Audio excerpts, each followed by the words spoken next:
เพราะเราจะถูกทิฏฐิและความเห็นเนี่ยยึดมั่นถือมั่นสำคัญมั่นหมาย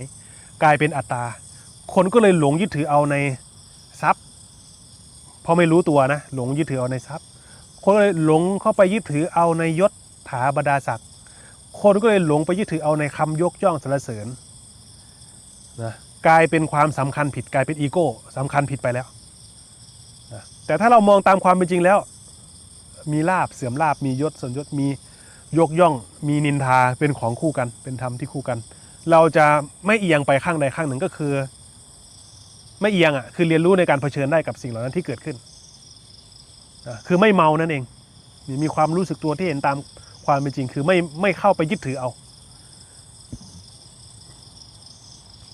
แต่ก็พอที่จะใช้ประโยชน์จากสิ่งเหล่านั้นได้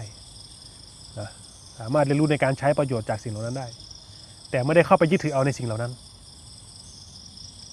นะ